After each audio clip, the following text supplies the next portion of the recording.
제가 만 26살 때 저와 아내가 이집트에 가게 되었습니다. 그리고 올해가 중동에서 선교한 지 만 26년 되었습니다. 26, 26. 어, 뭐 우리가 파티라도 해야 되는 거 아니겠습니까? 이렇게 좋은 이 기간 동안에 한국에 있는 동안에 이렇게 또 사랑하는 또 주원교회, 또 사랑하는 또 임근환 목사님, 또 레바논 목장, 또 우리 목자님, 목녀님 함께 예배할 수 있고 또 우리 교우들과 함께 예배할 수 있어서 감사드립니다. 저는 오늘 어쩌면은 이 교회 성령께서 우리에게 하시는 말씀이 있을 거라고 저는 확신합니다. 들으시는 중에 어디에 여러분이 꽂힐지는 몰라요, 저는. 그렇지만 분명히 하나님께서 여러분에게 말씀해 주시고 어떤 방향을 제시해 주는 그런 음성이 들려지기를 진심으로 바랍니다. 아멘. 네. PPT 한번 올려주시면 좋겠습니다. 네, 제가 넘길까요? 네. 네. 우리, 네. 사실 제가 있는 이거는 개정개혁 번역인데 여러분 저 본문 말씀에 아까 우리 하늘나라 그런데 천국이라고 우리가 많이 알고 있지 않습니까? 여러분 천국이 뭡니까? 어, 사람들이 생각합니다. 예수 천당 불신지옥 막 이러면 외치면서 생각할 때 죽은 다음에 가는 곳을 말합니다. 보통 새하늘과 새 땅 하나님께서 예수님이 재림하시고 나면 우리에게 베풀어 주실 곳이라고 우리는 그렇게 알고 있습니다. 그 말 맞습니다. 전혀 틀린 말은 아닙니다. 그런데 예수님께서 마태복음 13장에 보면은 천국은 이럴 것이다, 하늘나라는 이럴 것이다라고 몇 가지를 말씀하신 내용이 있는데 그 중에 마태복음 13장 44절 말씀에 좀 주목하고 싶습니다. 그 이유는 뭐냐면은 이 천국이라는 단어 때문에 그렇습니다. 근데 오늘 말씀을 딱 보면은요, 뭘 우리가 배울 수 있냐면은 천국은 이와 같다, 하늘나라는 이와 같다 그랬는데 이것이 죽은 다음에 이루어지는 것이 아니라 우리가 살고 있는 이 땅에 있는 동안에 이루어지는 것을 말하고 있다는 사실입니다. 그렇기 때문에 저기서 말하는 천국은 도대체 무엇이고, 그러면 나는 지금 어떤 삶을 살아야 되고 나는 어떠한 정체성을 갖고 있어야 되는지에 대해서 명확하게 말씀하고 있는 것입니다. 본문 말씀 보니까 우리가 보물이라는 단어가 나옵니다. 여러분 보물 좋아하십니까? 여러분의 인생의 보물은 무엇입니까? 다들 보물이 있어요, 사실은요. 내 명의로 된 집, 또는 좋은 차, 또 뭐 전기 예금 들어놓은 거, 뭐 이런 거, 또는 우리 청소년들 아이폰, 뭐 이런 거, 딱 이런 것들이 자기 인생의 보물이라고 생각할 겁니다. 여러분이 생각하는 그 보물이 과연 뭘까요? 보물은 가장 소중한 것을 말하는데 가장 소중한 게 뭡니까? 바로 여러분의 생명입니다. 우리가 다 먹고 산다라는 표현을 많이 쓰는데 그걸 왜 살아야 됩니까? 생명 때문에 사는 거 아닙니까? 여러분의 인생에서 가장 중요한 것은 그 생명인데 그 생명을 우리는 소중히 여기고 있습니다. 그렇기 때문에 우리는 입기도 하고 먹기도 하고 자기도 하고 좋은 여건을 만들려고 합니다. 자, 그렇다면 하나님께서 가장 소중히 여기는 게 뭘까요? 하나님이 가장 소중히 여기는 게 뭐예요? 사람이죠. 왜냐하면 하나님께서 사람을 만드실 때 하나님의 형상과 모양대로 만드셨다고 그랬었습니다. 그러니까 우리와 하나님은 거의 똑같이 그런 어떤 관점에서 우리를 보신다라는 것입니다. 하나님이 사람을 굉장히 소중하게 여기십니다. 참고로 여러분 생각해 보십시오. 아이를 낳을 때 아이가 태어나기 전에 뭐부터 합니까? 애가 태어나서 알아서 자기가 다 합니까? 아니죠. 부모가 태어나기 전에 뭐 기저귀 준비하고 옷도 준비하고 뭐 침대도 준비하고 또 모빌도 막 달아놓고 나름 아이에게 필요한 모든 여건을 마련해 놓고 아이가 이제 엄마 뱃속에 나오기를 기다리고 있습니다. 그래서 아이가 딱 태어나자마자 응애 울면서 엄마 아빠가 준비해 놓은 것들을 그냥 누리기만 해요. 근데 이게 저는 어느 날 저희도 애를 셋을 낳았는데 하나님께서 천지 만물들을 창조하신 목적이 뭘까 한번 생각을 해봤습니다. 해와 별, 뭐 땅과 뭐 바다, 뭐 식물들, 나무들, 뭐 물고기, 동물들 왜 만들었을까요? 뭐 때문에? 사람 때문에 만든 거예요. 인간이 살 수 있는 여건을 하나님 만들어 놓으신 거죠. 그리고 하나님께서 인간을 만드셔서 제6일째 날을 만드시고서 뭐라고 말씀하십니까? 심히 보기에 좋다. 아주 좋다 그렇습니다. 하나님이 보기 좋다고 했는데 그 인간을 말하는 것만 한 것이 아니라 하나님이 만드는 모든 세계에 인간이 그 사람이 딱 만들어지고 나니까 굉장히 보기 좋다. 즉 하나님이 하신 일들이 만족스럽다라는 의미가 되겠죠. 하나님이 인간을 위해서 이렇게 놀랍게 다 만드신 것입니다. 그러므로 하나님의 사람들은요, 틀림없이 하나님께서 그 사람에게 필요한 것을 공급할 수밖에 없습니다. 영적인 원리는요, 내가 필요한 것을 하나님께 구하는 것보다도 하나님의 마음에 합하고 하나님의 뜻에 부합하는 삶을 살아갈 때 채워지는 겁니다. 저도 애를 키우지만요, 애가 다 컸죠. 이제 뭐 20살 되고 애라고 말하기는 좀 어렵겠지만 그 아이들이 자라날 때 아이들의 삶을 보고 뭐가 필요하겠다 싶어서 그 필요를 채워줍니다. 예를 들면 아이들이 이제 애들이 키가 커요. 근데 어느 날 보니까 바지가 좀 짧어. 그걸 딱 봅니다. 그러면 엄마 아빠는 무슨 생각할까요? 애가 엄마 아빠 나 바지가 필요해 라고 말하기 전에 아이를 데리고 옷가게에 갑니다. 옷을 사줍니다. 어느 날 딱 보니까 신발을 보니까 신발이 약간 낡았네요. 엄마 아빠가 알아서 신발 사옵니다. 그죠? 그런 식으로 헤어나가는 거예요. 그러니까 하나님과의 우리의 관계는요, 어떤 비나이다 주시옵소서 이렇게 하는 관계가 아니라 하나님이 나를 너무나 잘 알고 있어요. 내가 어떤 삶을 살고 어떤 환경에 새기를 원하시는 너무나 잘 알고 계시는 거죠. 아멘입니까? 그래서 하나님의 뜻은 뭐냐? 따라합시다. 하나님의 뜻은 내가 잘 사는 거다. 그게 너무 간단한 거예요. 아니 부모는요, 애들이 잘 살기를 바라지 망하기를 원하지 않습니다. 혹시라도 위험에 처할까봐 노심초사하고 그렇습니다. 저도 선교지에 있으니까 아이들 3명이 다 한국에 있거든요. 뭐 졸업하고 대학, 뭐 사회생활하고 있고 군대가 있고 제대하고 뭐 다 그런 관계입니다. 그러니까 저희는 멀리 레바논에 있는데 아이들 생각이 나요. 뉴스에 보면은 뭐 이상한 뭐 폭행 사건 밤에 뭐 이런 거 있잖아요. 나오면 딸 생각 나는 거야. 전화해. 얘 너 조심해 다녀라. 뭐 이러면서 말을 하게 됩니다. 이게 부모의 마음이에요. 하물며 하나님 아버지는 과연 우리를 보실 때 어떻게 보시냐 이거죠. 우리가 보물이라는 겁니다. 우리가 보물이에요. 하나님 관점에서는 우리가 보물입니다. 아멘. 자, 그런데 여러분 보물인데 이 보물이 그러면 저 본문 말씀에 보니까 천국은 마치 밭에 감추인 보화, 보물과 같다 그러는데 그러면 보물이 뭐예요 여기서? 나예요, 나.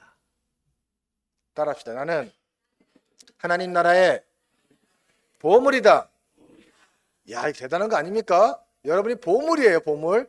자, 그런데 보물이 처음에 발견되어집니다. 그럼 원석 같잖아요, 원석. 근데 원석이 비쌉니까? 아니면 가공된 이만한 콩알만한 다이아몬드가 비쌉니까? 콩알만한 다이아몬드, 이건 다 아는 사실이에요.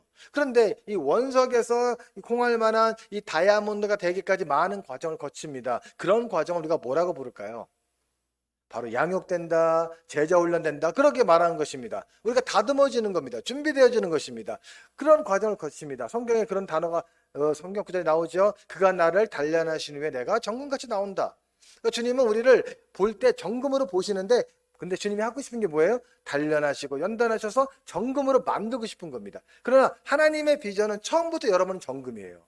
하나님의 비전은 여러분 처음부터 보물이라는 겁니다. 아멘. 근데 그 보물이 진정한 보물로 되기 위해서 과정을 거치게 되는 것입니다.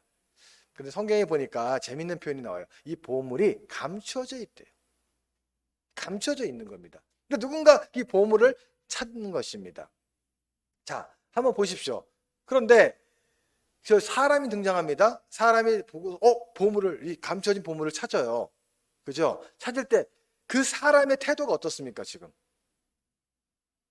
기뻐한대요. 야, 그 보물을 딱 발견하고 기뻐한대요. 와, 보물 찾았다. 감사해. 근데 그냥 가지고 가는 게 아니라 어떻게 합니까?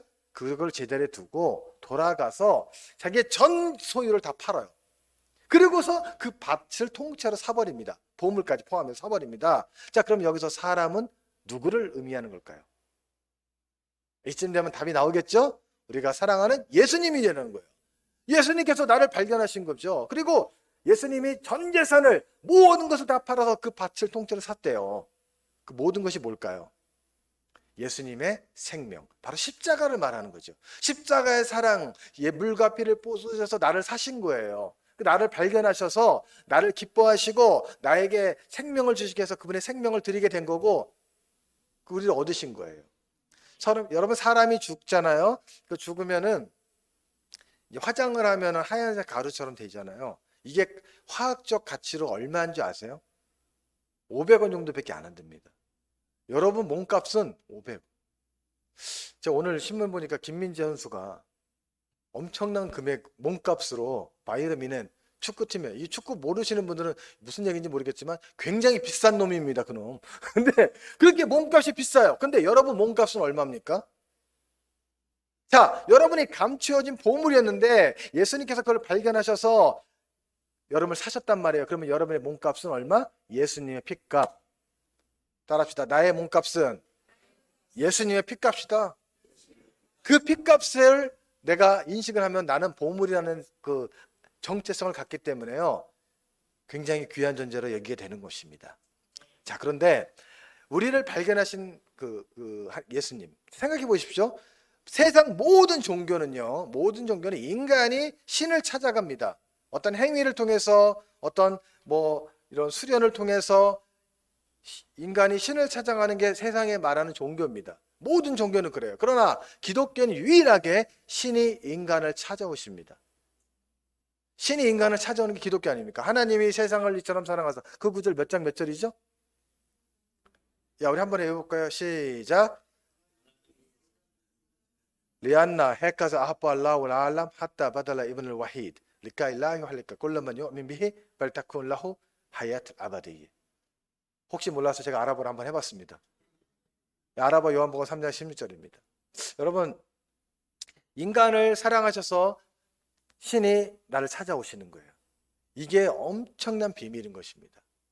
그래서 나는 감춰져 있었습니다. 세상 가운데 감춰져 있는데 하나님이 나를 발견하는 거예요. 여러분은 발견된 존재인 것입니다. 이거를 성경적인 용어로 표현하자면 이겁니다. 하나님이 나를 선택하셨다. 하나님 나를 선택하셔서 나를 불러내셨다. 그게 뭡니까? 교회 아닙니까? 에클레시아, 세상 가운데 나를 불러내신 거예요. 그래서 하나의 공동체를 이루고 우리가 교회에서 말하는 것처럼 목장을 이루게 되는 것입니다. 왜요? 우리는 발견되어졌기 때문에 그게 가능한 것입니다. 그런데 하나님의 구속사요, 인간을 구원하셔서 하나님의 나라가 인구가 더 늘어나야 됩니다. 우리나라 그 인구 성장률 보니까 0.8%입니다. 북한은 1.9%입니다. 저희가 섬기고 있는 그 레바논, 그 시리아 난민, 무슬림들은 한 집에 가면 보통 5명, 6명입니다. 애들이. 저희 교인 중에 가장 애를 많이 낳은 여자는 12명까지 나왔습니다. 엄청난 인구 증가율을 자랑하고 있는데, 근데 우리의 관심은 그런 어떤 신체적인 아이들이 태어나는 것도 중요하지만 영적인 자녀가 많이 생산되어져서 하나님 나라의 인구가 늘어나는 것을 우리는 기대합니다. 아멘입니까? 그런데 하나님의 구속사, 사람을 구원하시는 일은 반드시 사람하고 하게 돼 있습니다. 하나님이 천사를 통해서 하시는 것이 아니라 인간을 통해서, 하나님의 자녀를 통해서 그 일을 행하기를 원하세요. 그래, 하나님이 나를 보물로 발견하셨지 않습니까? 그런 다음에 우리를 가공하셔요. 예쁜 보석이 됩니다. 그럼 그 빛이 나겠죠. 옆에서 막 보겠죠. 그래서 우리가 성경에 뭐라 하니까 너는 세상의 빛이다. 그 빛이 뭡니까 도대체? 여러분이 보물에서 나는 그 휘황찬란한 빛입니다. 그런데 세상 사람들이 그걸 보고 여러분의 삶을 동경하게 되겠죠. 성경에 보니까 이렇게 나옵니다. 너희가 서로 사랑하면 세상이 너희가 나의 제자인 것을 알게 된다. 그런 모습이 나타나게. 그게 보물의 삶인 거예요. 보물은 싸구려처럼 절대 안 삽니다. 그런데 하나님께서 이 보물 같은 나를 동역자로 부르시는 거죠. 하나님이 나를 동역자로 불러서 함께 뭘 한다? 보물찾기를 해나가는 것입니다. 여러분, 그 학교 다닐 때 보물찾기 해보셨나요? 해보셨죠? 이거 안 해본 사람 없잖아요. 그러니까 딱 숨겨놓습니다. 종이에다가 뭘 써가지고 나무 밑에다 발 밑에다가 여러 가지 막 숨겨놓습니다. 의자 밑에 놓고. 그럼 애들아, 자, 보물찾기 시작! 하면 막 뛰어가서 애들이 막 사방팔방 뒤집니다. 어떤 애는 보물을 딱 찾습니다. 보물 찾은 아이는 어떻게 행동합니까? 기뻐 뜁니다. 와, 좋아합니다. 그런데 선생님이 이렇게 쳐다보고 있습니다. 선생님이 쳐다보는 목적은 뭘까요? 분명히 못 찾는 애들이 있어요. 선생님의 마음에는 어떤 마음이 들까요? 못 찾는 아이를 볼 때, 아유, 쟤 어떡해, 찾아야 되는데 다른 애들 다 찾는데 쟤는 못 찾아, 힘들어합니다. 그때 선생님이, 한 아이가 선생님이 숨겨놓은 보물 근처로 찾아갑니다. 때마침 그 보물은 아직 찾아지질 않았어. 숨겨져 있어. 근데 이 아이가 그걸 찾아갑니다. 근데 그 보물을 이제 봐야 되는데 몰라요. 어디 있는지를. 근데 근처만 가고 있는 거야. 막 그 주변만 헤매고 있어. 그러면 선생님이 어떤 마음을 가질까요? 어떤 마음을 가져요? 야, 아유, 조금만 더, 그냥, 아유, 오른쪽, 조금만, 아우, 거기, 한번 말은 하고 싶은데 말은 못해요. 룰상, 규정상 말은 못하는 거예요. 그런데 이 아이가 선생님이 힘내라, 막 응원가를 마음속에서 막 부릅니다. 이 아이는 느끼지를 못하지만 그러다가 이 아이가 힘을 내서 보물을 나 찾아버렸어. 그러면은 아이가 보물 찾았다고 소리를 막 지릅니다. 선생님은 어떻게 할까요? 함께 기뻐 뜁니다. 그래, 그렇지, 그거야 바로 이렇게 합니다. 이 장면 어디서 나올 것 같지 않으세요? 성경에? 여러분이 감추어진 보물, 우리 교회 용어로 말하면 VIP를 찾았어. 딱 찾는 순간 하나님께서 어떻게 하셔요? 기뻐하는 거예요. 놀라운 게 내가 근데 VIP가 어딘지를 몰라요. 왜요? 뭐라고 했어요? 감춰져 있대라는 거예요. 그러니까 보물이 스스로 움직여서 오는 게 아니라 감춰져 있기 때문에 누군가에 의해서 찾아야 되는데, 근데 그 보물을 누가 숨겨놨을까요? 하나님께서 택하신 자, 믿는 자들을, 구원받을 만한 자들을 요 지역 가운데 여러 군데 숨겨놓으신 거예요. 근데 그걸 여러분이 찾으러 막 다니는 게 그게 뭐 하는 걸까요? 예, VIP를 초청하는 거고 전도하는 겁니다. 그 일을 할 때 어떻게 된다고요? 기뻐하게 되는 겁니다. 저는 이 말씀을 딱 보면서, 야, 우리가 찬양 부를 때 나 주님의 기쁨 되기 원하네, 우리 이 찬양 많이 불러요. 그죠? 그게 무슨 뜻이에요 도대체? 여러분, 어떻게 하면 주님을 기쁘시게 할 수 있습니까? 딱 보니까 뭐가 나옵니까? 여기 나오잖아요. 여러분이 VIP를 찾는 거예요. 새 영혼을 찾는 겁니다. 감춰진 영혼을 찾는 것입니다. 성경에서 말하는 열매 있지 않습니까? 요한복음 15장에 나오는 열매는요, 뭐예요? 그게 영혼 구원을 말하는 겁니다. 사람을 얻는 걸 말하는 겁니다. 하나님께서 가장 소중히 여기는 건 사람이라고 그랬습니다. 그 사람 때문에 독생자 예수 그리스도를 하나님께서 이 땅에 보내신 것입니다. 그러므로 우리가 그 일 가운데 참여한다 그러면 얼마나 하나님을 기쁘시게 하겠습니까? 아멘? 하나님과 동역하고 싶습니까? 그러면 오늘부터 우리는 보물찾기 하는 겁니다. 보물찾기 할 때 힘들어요, 안 힘들어요? 만약에 여러분이 보물 안에, 거기 안에 딱 써 있어. 보물 얼마? 1억. 집 한 채. 이런 보물이, 그러니까 상품이 그거라고 생각해 보십시오. 여러분 아마 잠 안 잘걸요? 밥 먹는 시간 아까울 겁니다. 그거 찾기 위해서 혈안이 될 겁니다. 그리고 확인합니다. 몇 개 찾았어, 지금까지. 아직 몇 개 남았구나. 이러면서, 그리고 막 지도를 그리면서 여기 내가 갔던 지역이야. 여기 안 가고 여기 가야지. 이러면서 막 열심히 할 겁니다. 그렇죠? 우리가 VIP를 그렇게 찾을 때 하나님께서 우리에게 그런 에너지를 공급해 주시고 우리가 그 일을 감당할 수 있는 힘을 주실 것입니다. 근데 저도 선교지에서 선교하다 보니까 이 보물 찾기 하는 것 때문에 힘이 나는 거예요. 저게 만약에 그냥 평범한 그냥 일이다, 별로 이렇게 가치 있는 일이다라고 만약에 그렇게 생각을 안 하면은요, 아마 에너지가 없을 것 같아요. 여러분 중동 하면 떠오르는 이미지 있죠? 굉장히 어렵고 힘들고 막 위험하고 이런 거 많이 하지 않습니까? 그런데 실제로 그곳에는 보물이 많습니다. 여러분이 아시는 석유도 있어요. 그 보물이 많은 곳이 그곳입니다. 그러므로 보물을 막 찾고 있는 선교사는요, 그 일이 즐거울 수밖에 없습니다. 혹시 여러분 안에 요새 기쁜 일이 없다, 마음 가운데 좀 우울함이 있다, 그 왜 그런지 아십니까? 보물 찾기를 중단해서 그래요. 보물 찾기 힘내시기 바라겠습니다. 많은 분들이 물어봅니다. 선교사님은 영적 관리를 어떻게 하십니까? 그 질문에 저의 답은 이겁니다. 전도하는 겁니다. 이렇게 말합니다. 왜요? 전도하면 영이 살아요. 민감해집니다. 저 영혼이 예수님 믿습니까? 주님 성령님 인도해 주십시오. 내가 저 사람에게 찾아가서 말씀을 전해야 됩니까? 말해야 됩니까? 그 생각, 기도하게 돼. 그리고 말씀을 전하다가 한참 하다 보면은 좀 약간 부족한 면이 발견돼요. 내가 말씀을 잘 몰라. 왜 그때 그 성경 생각이 안 났지? 그러면서 성경을 뒤지면서 다시 한번 암송을 하고 또 말씀을 정돈을 합니다. 정리를 해서 다음에 말 땐 잘해야지라는 마음이 듭니다. 이런 모든 과정을 하나님이 다 보고 계시는 거예요. 그건 뭐예요? 내가 아까 말한 그 아이가 보물을 막 찾으려고 하는데 헤매고 있는 모습 있잖아요. 그때 선생님이 보물을 숨겨놓은 선생님이 어떻게 한다고 그랬습니까? 에이, 찾지 마! 이런 식으로 하는 것이 아니라 힘내라, 힘내라, 컴온! 막 이러면서 응원가를 우리에게 불러주시는 겁니다. 저는요, 확신합니다. 하나님께서 우리에게 응원가를 불러주시는 순간은 여러분이 보물찾기 할 때예요. 한 영혼 한 영혼을 찾으러 돌아다닐 때 하나님의 응원가를 보내줍니다. 여러분은 안 들릴 수가 있지만 하나님의 응원가는 계속 여러분들의 주변에서 울려 퍼지고 있다는 사실입니다. 아멘.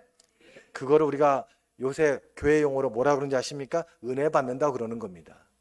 여러분, 은혜 받는 게 뭡니까? 오늘 내가 오늘 교회 가서 예배 드렸는데 은혜 받았어. 그래, 목사님 오늘 말씀 은혜 많이 받았습니다. 왜 그런 말을 하십니까? 여러분은 하나님 말씀 듣고 오늘 만약에 내가 하나님 나라의 보물찾기 이런 얘기 했고 나는 오늘부터 하나님 나라의 보물을 찾을 것이야 라고 헌신하고 다짐했지 않습니까? 그게 쉬워요, 어려워요?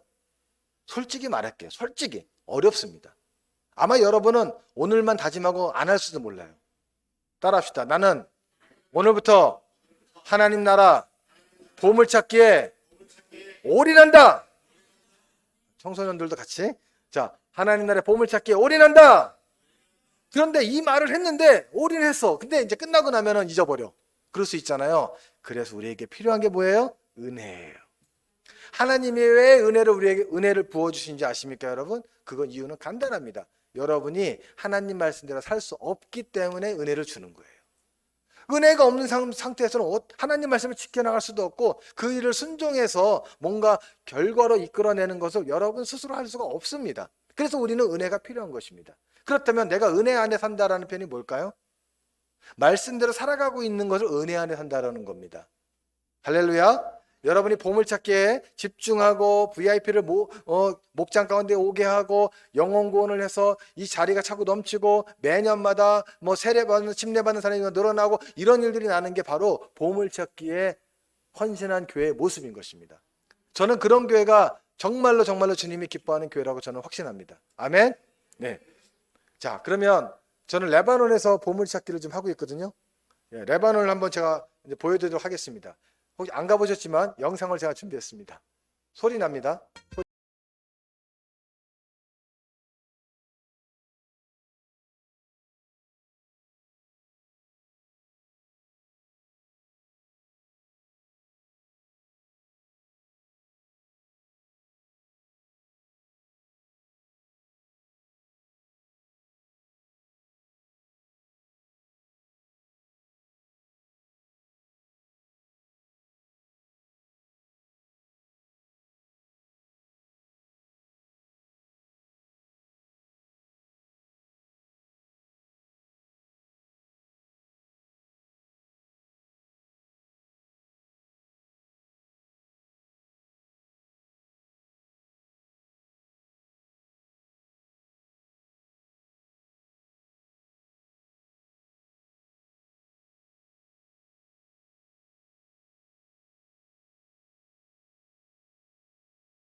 레바논 보기보다 이렇게 생각하시는 것보다 굉장히 아름답고 하나님께서 왕성하게 일하시는 곳입니다.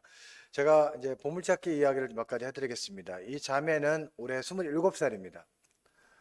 이 27살한테는 안 보이잖아요. 이유가 있습니다. 왜냐하면 저 자매는 새벽 4시에 나가서 밭일을 합니다. 아까 야채랑 이런 과일 보셨잖아요. 그런 일을 하는, 저희 동네가 그런 농사 지역입니다. 거기 시리아 난민이 전체 레바논에 150만인데 저희 지역에만 무려 40만 명 정도가 있습니다. 이 자매가 이제 홀어머니를 모시고 살고 병이 들어 있습니다. 그래서 어머니 누워 있고 맨날 새벽 4시에 나가서 일하고 험한 일을 하는데 하루에 버는 돈이 불과 한국 돈으로 5천 원밖에 안 됩니다. 어렵게 살고 있다가 어느 날 복음을 듣게 돼서 교회를 나오게 됐는데 교회에 온 목적은 뭔가 얻어먹을 수 있지 않을까. 뭔가 도움을 받지 않을까라는 마음으로 오게 되었습니다. 그런데 이 자매의 삶은 굉장히 고달팠는데 어느 날 한 남자가 찾아와서 이 자매한테 나와 결혼해 줄래? 라고 이렇게 청혼을 합니다. 너무나 로맨틱한 일이 벌어졌습니다. 그런데 그 남자의 나이는 40세였고 그리고 이미 첫째 부인이 있었습니다. 중동 그 이슬람권에서는 남자가 부인을 4명까지 둘 수가 있습니다. 법적으로 그렇게 돼 있어요. 그러니까 둘째 부인을 들어오는데 문제가 뭐냐면 첫째 부인은 이미 자녀가 8명이 있었습니다. 그리고 나이가 뭐 보통 16살 이런 때 결혼을 미리 하기 때문에요. 아이들 나이가 보통 20대 이상이 되는 거고 이 자매보다 나이가 더 많은 사람도 있는 거예요. 그런 상황인데 이제 조건이 뭐냐면 절대 임신하면 안 된다라는 조건으로 결혼을 하게 됩니다. 이 자매는 새벽 4시에 나가서 일하는 거 그리고 병든 홀어머니를 더 이상 내가 안 모셔도 된다. 이제 다른 가족에 넘기면 되니까 그래 결혼을 하는데 몇 개월 후에 벌떡 임신을 해버립니다. 뭐 임신은 뭐 혼자 합니까? 그거 아니잖아요. 그런데 그 사실이 알려지자 첫째 부인의 자녀들이 와서 이 자매를 집단 구타를 합니다. 폭행을 가합니다. 이 자매는 완전히 망가지게 되었습니다. 그리고 남편이 쫓아내버립니다. 약속이 어겼다. 물론 그 아이는 이미 유산이 돼버렸죠. 그런 과정에서. 그리고 이제 집에 돌아왔는 다시 이 자매는 또 새벽 4시에 나가서 일을 하게 되고 힘든 일을 합니다. 그런데 이 자매가 결혼 전에 저희 교회에 나왔었거든요. 그런데 차마 교회를 다시 나오기가 어려웠던 겁니다. 이 자매는요, 혹시 세례를 받으면, 침례를 받으면 더 많은 걸 얻을 수 있지 않을까라는 그런 마음도 있었지만, 이슬람권에서 무슬림이 세례를 받는다. 이거는요, 목숨을 내놓는 거랑 같습니다. 그게 알려지게 되면 굉장히 위험해서 보통 저희가 침례식 같은 거 할 때 1명, 2명 놓고 합니다. 많이 못해요. 집단으로 못합니다. 그런데 이 자매가 어느 날 저희가 이제 기도해 주는 건 사실을 알고 저희가 교회로 오라 그랬습니다. 그런 상황을 저희가 듣고 와서 그 자기가 당한 일을 쭉 얘기해 주는데 눈물 없이는 들을 수가 없는 거예요. 그렇게 매맞은 거 뭐 너무나 얼마나 억울하겠습니까? 하셨습니까? 그런데 이 자매가 하나님의 은혜가 들어가게 된 거예요. 그래서 하나님께서 그를 보물로 여기시고 보물로 만드셨습니다. 그래서 2개월 전에 이 자매가 물침례를 받고 첫 번째 성찬식에 참여하는 모습이 되었습니다. 세상 사람들은요, 이 사람을 완전히 그냥 수가성 여인같이 생각했을 겁니다. 하지만 저 여자가 예수님을 알고 보석으로 거듭나는 순간 세상 모든 것을 얻은 사람처럼 행복해하고 있습니다. 이 아주머니 이름은 마리아입니다. 마리아, 한국말로 마리아예요. 나이가 35, 6 정도 됩니다. 자녀가 딸, 아들입니다. 4명이 있습니다. 이 아줌마는 딸 3명을 낳고 그 중동에서는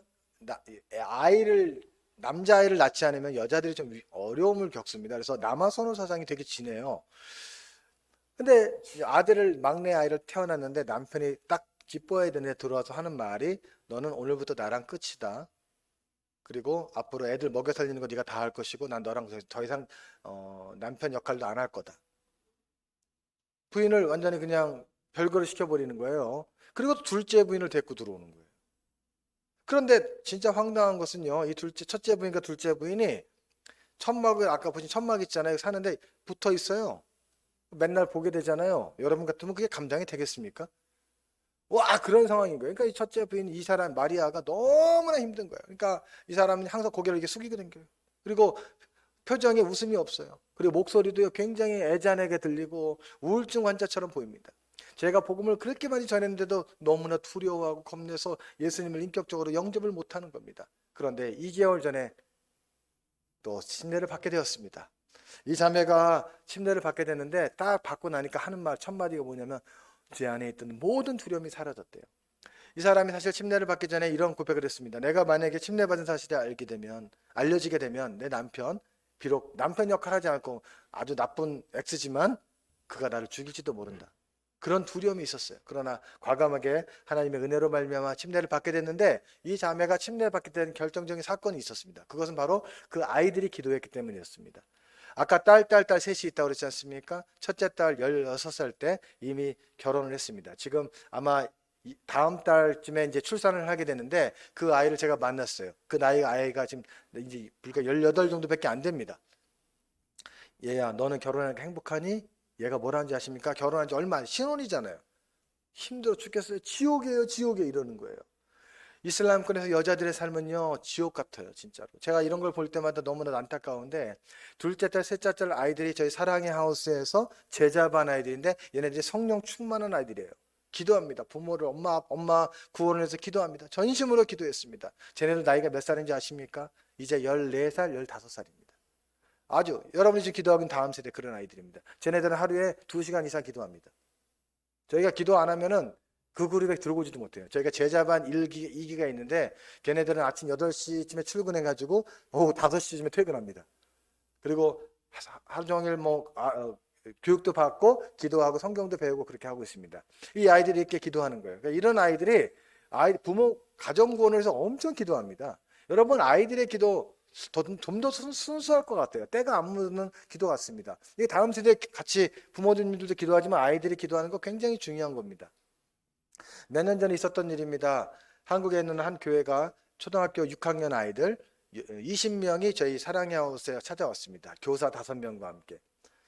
아이들 이렇게 오니까 난민 아이들 섬긴다 그러니까 선물 싸우고 여름 성경학교 하려고 선물을 바리바리 싸갖고 와서 했습니다. 분위기 참 좋았습니다. 오후 시간이 됐을 때 우리 사랑의 하우스 아이들, 시리아 난민 아이들과 한국에 있는 아이들과 함께 기도 모임을 했습니다. 근데 기도 모임을 끝나고 저는 난민 아이들 데려다 주려고 차에 타고 가는데 차에서 한 아이가 저한테 이렇게 말합니다. 목사님, 한국에서 온 애들 있잖아요. 예수님 믿는 애들 맞아요? 이걸 물어보는 거예요. 그래서 제가 너 왜 그렇게 생각하니? 아니 애들이 기도를 안 해요. 얘는 충격받은 거예요. 기도를 안 하니까. 그래서 제가 너무 그 말에 마음이 아팠습니다. 돌아와서 이제 전도사님 불렀죠. 담당. 전도사님, 내가 좀 전에 이런 얘기 들었는데 아니 단기 선교 온 사람들이 이런 얘기를 들으면 말이 되냐. 그 애들이요 다 장로, 안수 집사, 부목사, 중직자 애들이었습니다. 근데 그러고 있었던 거예요. 전도사님이 너무 당황을 해가지고 애들 다 부릅니다. 불러가지고 얘들아 진실의 방으로 대고 들어간 거야. 그냥 방에 들어가 30분 동안 그냥 막 얘기하다가 그 다음날 또 캠프하고 오후에 또 기도 모임을 하는데 아이들이 전날 깨졌잖아요. 그러면 기도를 해야 되는데 애들이 기도가 됩니까? 하루아침에 기도가 되는 게 아니에요. 그래서 우리 시리아 아이들한테 얘들아 한국 애들 한 명씩 붙잡아 니들이. 그 애들이 막 한 명, 2명 막 붙잡고 애들 잡고 쥐야 하면서 기도한 거예요. 그냥. 그랬더니 잠시 후에 어떤 일이 벌어졌겠습니까? 한국 애들이 눈물, 콧물 쏟고 막 소리 지르며 기도하고 막 방언이 막 여기저기 막 터지고 난리 났습니다. 3일 동안 그래, 3일 동안. 완전 부흥회가 돼버린 거예요. 그리고 애들이 한국교회 돌아와가지고 모교에 돌아와서 주일날 선교 보고를 하는데 그 얘기를 딱 하는데 교인들이 다들 마음에 감동받고 눈물을 흘리는 거예요. 사실은 그 교회 부모님들이 애들 부모들이 애들이 레바논 가 있는 사이에 매일 저녁마다 교회에서 모였답니다. 그 기도했대요. 하나님 아버지 우리 아이들 위험한 나라 갔는데 안전을 지켜주십시오. 혹시라도 어떻게 되는 줄 알고 그런 기도만 하고 있었대요. 근데 애들이 갔다니까 완전히 성령 충만해가지고 전도사님한테 연락을 했어요. 선교사님 우리 애들 주일 예배 드리는데 예배가 완전히 달라졌어요. 그러는 거예요. 그 다음에 또 왔거든요. 한 20명 또 왔어요. 그 교회에서 5학년 애들이 6학년 됐잖아요. 걔네들이 와가지고 근데 동일한 일이 벌어졌습니다. 그때는요 그렇게 하고도 예언이 막 터져가지고 어떤 애는요 교회 나온 지 얼마 안 되는 애인데 친구 따라서 강남이 아니라 레바논 온 거예요. 걔는 거기 와가지고 완전 뒤집어져가지고 집안이 예수 믿지도 않는데요. 어떻게 됐겠어요? 와, 그런 일을 일으키시는 거예요. 할렐루야. 저는 질문을 해봤습니다. 도대체 선교를 누가 탄지 모르겠다.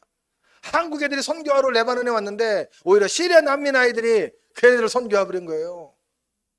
2개월 전에 고등학교 1학년, 2학년 애들이 왔습니다. 11명이 왔습니다. 교사 2명 합쳐서. 수원에 있는 교회에서 왔는데 그 교회에서 얘네들이 왔는데 얘네들이 이제 그런 걸 같이 기도하다가 은혜를 받은 겁니다. 저녁마다 우리 선교사님들이 와서 말씀을 전해주면서 저녁에 선교 집회를 했습니다. 저희 요새 사랑의 하우스는 저녁마다 선교 집회 하거든요. 말씀을 듣다가 있는데 마음이 이상해. 하나님이 역사하는 것 같아. 애들도 막 예배 분위기가 다르고 첫날에는 껄렁껄렁 예배 드리다가 둘째 날, 셋째 날 더 갈수록 예배가 깊어지는 거예요. 어떻게 된지 아십니까? 갑자기 제가 나가서 얘들아 너희들 중에 아마 하나님 선교사로 부르는 것 같다. 단기 선교 왔다가 갑자기 선교 집회가 돼가지고 절반이 선교사로 헌신했습니다.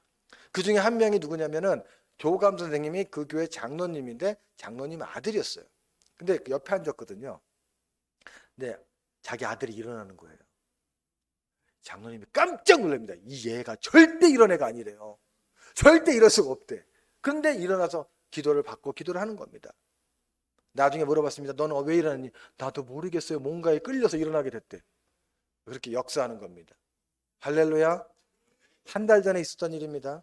인천에 있는 한 교회에서 권사님들이 오셨어요. 10명이 오셨습니다.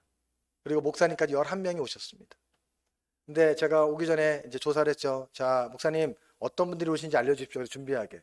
그랬더니 다 권사님들이래요. 그래요? 그럼 나이 좀 알려주세요 했더니 평균 연령이 65세였습니다. 제가 명단을 보고 깜짝 놀랐어요. 야, 이거 도대체 선교할 수 있을까? 내가 이분들 뒤치다거리 하다가 종치겠다. 그 생각을 확 하고 있었는데, 그래서 뭘 할 수 있습니까? 막 서로 소통을 했습니다. 제가 좀 약간 깐깐하게 물어봤더니 나중에 팀장 권사님이 이런 고백을 하더라고요. 우린 가면 죽었다, 정종영 선생님한테. 왜냐면 이거 대충 해서는 안 되겠다 했던 거예요. 그런데 놀랍게 이분들이 오자마자 저희가 사랑의 하우스 예배 모임이 하고 있던 그날이었습니다. 그래서 이분들 앞에 세워서 인사를 했습니다. 나이별을 쓰세요. 제일 어린 분부터 막내까지 쭉, 이렇게 막내부터 어른까지 쭉 쓰세요. 일렬로 세웠습니다. 첫 번째 분 53세, 둘째 55세, 60세, 65세, 70세 막 나이가 올라갑니다. 우리 시리아 남매 우리 성도 교인들이 놀랍니다. 아니 자기 나이, 자기 엄마는 이미 땅속에 들어가 있던지 아니면은 뭐 병들어 누워서 있던지 하는 사람들인데 단기 성기를 나와 있으니 이게 뭔 일이지 하면서 마지막 정점을 찍은 권사님 나이가 80세였습니다. 세상에 그렇게 나오니까 사람들이 우와 놀라는 거예요. 저희는 사역하기도 전에 이미 은혜 받아버린 거예요. 어떻게 왔냐 이거죠. 그리고 그분들한테 이제 우리가 프로젝트를 말해줬습니다. 염색도 하고 뭐도 하고 이렇게 할 거다. 그래서 프로젝트 이름이 뭐냐면은 머리부터 발끝까지. 그래서 다 만지겠다 이겁니다. 다음날 여자들이 왔습니다. 여자들 히잡이라고 쓰거든요. 이게 하는 거. 그 염색하려면 다 벗어야 되잖아요. 저희 첫 번째 사역이 염색 프로젝트. 절반 이상은 다 금발로 합니다. 머리가 길어요. 여기까지 와요. 막. 그러니까 첫 번째는 염색, 두 번째는 둘째는 마사지 해놓고 두들기고 막 하다가 팩 하나 올려놓으면 15분, 20분 누워 가만히 있어야 되지 않습니까? 또 앉아서 손잡고 기도해주고.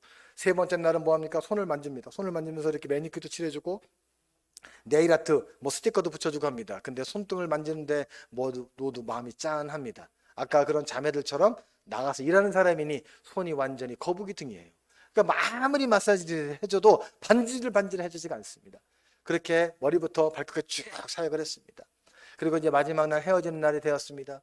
근데 서로 간에 이제 간증을 했어요. 우리 시리아 우리 교회 성도들이 나와서 그동안 있었던 일을 간증을 하는데 다들 하는 말이 엄마를 느꼈답니다. 그러면서 다 엄마 이러면서 막 정말 짠한 간증을 많이 합니다. 예배가 딱 끝났습니다. 이제 돌아가면 이제 다시는 못 보는데 말도 다르고 언어도 다르고 복장도 다르고 모든 게 다른데 예수 그리스도 안에서 한 몸이 돼서 서로 부둥켜 안고 눈물을 흘리는데 완전히 교회가 눈물 바다가 되어버렸습니다. 감동의 연속이 됐습니다. 말도 안 통하는데 엄마 아랍어로 마마 이러면서 서로 하는데 한국 분들 권사님도 울고 우리 시리아 여성들도 울고 제가 역대급 선교를 경험하게 되었습니다. 놀랐지 않습니까 여러분?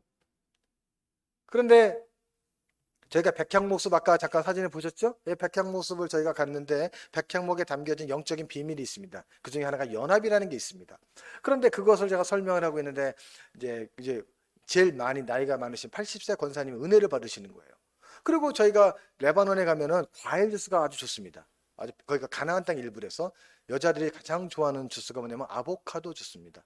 아보카토가 아니고 아보카도 과 있지 않습니까? 녹색 그거를 숟가락으로 떠먹는 겁니다. 그래서 한번 먹기 시작하면 한국 돌아갈 때까지 먹어야 되는 게 바로 그겁니다. 그래서 저희가 이름하여 아보카도 회동이라고 매일 저녁마다 그걸 모아놓고 식탁에 앉아서 두렁두렁 먹으면서 이야기를 합니다. 근데 그 권사님이 80세 드신 권사님이 이런 말씀을 하십니다. 선교사님 사실은 제가 교회에서 호랑이에요 호랑이 그러는 거예요. 나중에 알고 봤더니 이분이 교회 당회라든지 운영위원회에서 결정된 내용이 본인이 마음에 안 든다 하면요 결정이 바뀐대요. 엄청난 파워를 갖고 계신 분이었어요. 그런데 이분이 백향목숲에서 은혜를 엄청 받으시더니 이런 말씀합니다. 선교사님 저는요 이제 호랑이 아니에요. 왜요? 이빨이 다 빠졌어요. 본인을 알더라고요. 그런데 여전한 그 포스가 느껴지는 겁니다. 그런데 제가 하나님께서 그때 지혜를 주셨습니다. 권사님 그냥 호랑이로 남아 계세요. 근데 다들 놀래요. 근데 호랑이가 이빨이 빠졌으니까 입은 닫으세요. 그랬더니 교회에서 성도들이 빵 터진 거예요. 목사님이랑. 레바논에 단기 선교 와가지고 교회의 고질적인 문제가 해결됩니다. 이분이 그 자리에서 뭐냐면 김권사, 박권사 미안해. 내가 그동안 너무 말 샤머하게 했지. 그리고 목사님도 뭐 한 맺힌 게 있었나 막 얘기하는 거예요. 저희가 사실은 어저께요. 그분들 전체 회동을 인천에서 했어요. 만나고 왔더니 야 분위기 좋다. 다 모여가지고 아직도 막 웃고 막 그렇습니다. 하나님께서 이 레바논의 시리아 난민 무슬림들을 구원하시면서 한국 교회에 이런 메시지를 주시는 거예요. 저는 그게 너무 놀라웠습니다. 할렐루야. 주원교회 도전해봐야 되지 않겠습니까? 네. 제가 또 이제 이 천막에 사는 이야기인데 여기 하는 아이가 이름이 피터입니다. 얘는 예수님을 정말 잘 믿어요. 처음부터 믿은 건 아니겠죠. 그런데 얘가 믿는다는 이유로 그 주변에 있는 청소년들 얘를 많이 폭행을 합니다. 어느 날 얘가 학교에 왔는데 눈탱이가 밤탱이가 돼 있고 막 그렇습니다. 근데 이 아이는 웃어요. 왠지 아세요? 얘가 성경 암송을 굉장히 잘하는데 마태복음 5장, 6장, 7장을 통째로 외웁니다. 물론 요한복음 15장, 17장, 뭐 시편 여러 편 우리는 장으로 외워요. 절로 외우지 않고 장으로. 그런데 이 아이가 팔복 중에서 예수님의 이름 때문에 욕먹고 핍박받는 거 즐거워하라. 그러면 천국이 그의 것이다. 그 말씀 있잖아요. 그걸 기억하는 거예요. 그래서 예수님 믿는다는 것 때문에 핍박받는 것들을 두려워하지 않습니다. 근데 어느 날 이 아이가 수업을 받다가 확 쓰러집니다. 알고 봤더니 밥을 못 먹었던 거예요. 며칠간 못 먹었대요. 집에서 쫓겨났답니다. 이유는 넌 아빠가 엄마가 그럽니다. 너는 내 자식 아니다. 주소온 애다. 이제 나가라. 그랬다는 거예요. 그런데 좀 이따가 아빠 사진 볼 건데 얘랑 아빠랑 똑같이 생겼거든요. 도저히 믿겨지지 않는 말을 합니다. 엄마한테 물어보니까 당신 이 자식 낳냐가 안 낳느니 잘 모르겠어요. 이런 정신 나간 얘기를 하고 있습니다. 아무리 봐도 똑같은데. 그래서 얘가 쫓겨나가지고 저희가 급하게 밥을 해서 먹이고 남자애들 기숙사를 해서 이 아이를 살려냈습니다. 얼마 후에 이 아이를 집으로 돌려보내려고 했는데 문제는 이 아이가 상처가 너무 깊으니까 안 가려고 그러는 거예요. 근데 제가 그래도 보내야겠다 싶어서 집으로 보냈습니다. 그랬더니 집이 이렇게 생겼어요. 겨울에 너무 추워가지고 플라스틱 병, 비닐봉지 이런 걸 태워서 난방을 하는 거예요. 그러니까 끓음이 이 천막 내부 안을 완전히 뒤덮은 거예요. 이 마을 보니까 너무 마음이 아파서 제가 급하게 바닥 시멘트도 많이 깨져 있는데 그걸 공사하고 벽에 천막을 이렇게 하얀색으로 바꿨습니다. 방수포인데 방수천이거든요. 이거를 쫙 했는데 제가 저거 직접 했어요. 왜냐면 제가 잘해요. 난민생활 한 11년 하니까 저런 건 일도 아니야. 그래서 내가 하나 착착착착착 막 착착착 하면서 길이 딱 치고 야 잘라 착착착 하니까 이거를 아빠가 다 보고 있었어요. 옆에서. 근데 이 아빠가 딱 이제 아무 소리 안 하고 보고만 있고 이제 보는 겁니다. 자기도 할 줄 모르니까. 그러다가 이 공사가 끝나고 기념으로 그 집에서 예수 영화를 상영을 했어요. 영화를 딱 상영하고 막판에 이제 아까 그 피터한테 얘야 네가 엄마 아빠 전도해. 얘가 나가서 전도를 합니다. 그럼 엄마 아빠는 듣습니다. 그리고 제가 마무리를 합니다. 그런데 이제 영접을 하겠느냐 했더니 영접하겠다 합니다. 그런데 제가 트라우마가 하나 있어요. 사실 얘 아빠가 5년 전에 저의 전도를 받았는데 전도 받고 영접 기도하는 중간에 도망가 버렸어요. 나는 예수님을 하나님의 아들로 말할 수가 없다. 중간에 도망가 버린 거예요. 제가 중동 선교 26년 했거든요. 근데 영접 기도하다가 중간에 도망간 케이스는 그 사람이 처음이에요. 그러니까 저도 트라우마가 있었어요. 근데 지금 이 사람을 영접 기도 좀 해야 되는 순간인데 내가 이걸 하다가 혹시라도 또 중간 그런 일 벌어지면 어떡하지? 마음가운데 슬쩍 그런 마음이 드는 거예요. 그런데 하나님, 그리고 영접 기도를 했습니다. 영접 기도가 5분 동안 하는 거예요. 한 문장 두 문장이 아니에요. 5분 동안. 저희 문장이 있거든요. 무슬림들 용어로 저희가 만든 게 있는데 따라하면서 아멘 하는 겁니다. 할렐루야. 그래서 온 가족이 엄마, 아빠, 애들 다 할 것 없이 예수님을 믿게 됐는데 이 엄마, 아빠 사진이에요. 아까 걔랑 똑같이 생기지 않았나요? 아들이 아니라는 게 기적이야. 어찌 그럴 수가 있냐. 그리고 지금 교회 잘 나오고 예배 드리고 있습니다. 소리 한번 올려.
맨 마지막 슬라이드 한번 해주시겠어요? 맨 마지막 거. 네. 되게 놀랍지 않으십니까? 네. 넘기고, 예. 제가 선교하면서 가장 놀라운 것은 뭐냐면 무슬림들이 복음을 듣고 반응하는 거였어요. 처음에 선교지 갈 때 많은 선교사님들이 그랬습니다. 평생에도 한두 명 제자 삼을까 말까 한다. 제가 그 얘기 들었거든요. 정말 척박하다고 말을 했습니다. 그런데 하나님의 때가 된 거예요. 하나님의 시간이 딱 중동을 향하고 있었고, 이런 시리아 난민 사태를 통해서 좀 전에 제가 슬라이드를 확 넘겼지만은 시리아 지진 났지 않습니까? 그 이후에 거기서 복음이 엄청나게 전해지고 있습니다. 저희가 훈련시킨 사람들이 있는데 그 내부에서 일어나고 있는 일이에요. 그런데 제가 이 자매를 얘기를 해주고 싶어요. 저희 사랑의 하우스 핵심 스태프인데 저 자매가 완전히 보수적인 무슬림이었습니다. 저를 만나서 성경 공부를 하고 전도를 받는데 7, 8개월간 맨날 싸웠어요. 그런데 어느 날 하나님의 은혜를 주셔서 이 자매가 보물로 거듭나기 시작했습니다. 이 자매는 난임 환자예요. 그래서 수술을 해도 애를 낳을까 말까 한다라고 병원에서 진단했는데 그냥 예수님 믿고 제가 기도 많이 해줬는데 은혜를 주셔서 하나님이 애를 벌써 둘이나 낳았습니다. 첫째가 미라, 둘째가 크리스탈, 합쳐서 미라클. 그래서 미라클 엄마라고 제가 부르고 있는데 이 자매를 통해서 몇 명이 예수님 믿었냐면 100명이 넘게 믿었습니다. 좀 전에 보셨던 비디오 아이들 있죠? 애들 기도하는 거, 여자들 기도하는 거 봤잖아요. 사실 뭐 저도 전도하고 양육하지만 이 자매가 거의 다 하는 거예요. 제가 그냥 만들어주기만 하고 다 하는 겁니다. 그러니까 이 사람은 보물을 벌써 얼마나 많이 찾았지 몰라요. 저는 참 놀라운 게 아까도 들으셨는지 모르겠지만 히잡을 쓴 여인들이 방언으로 막 기도하는 모습 보면요 전율이 느껴져요. 그리고 왠지 무슬림 이슬람 강한 견고한 진들이 막 깨진다는 느낌이 듭니다.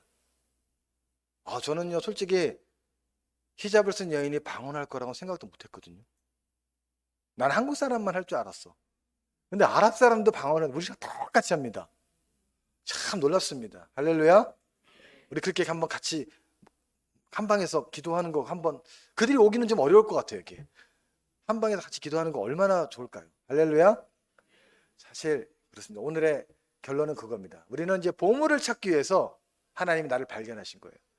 여러분이 그 영광스러운 직분을 얻으신 겁니다. 예배팀 잠깐 나오시겠습니까? 나오셔서 찬양팀 나와서 반주해 주시고 그 찬양을 같이 하겠습니다.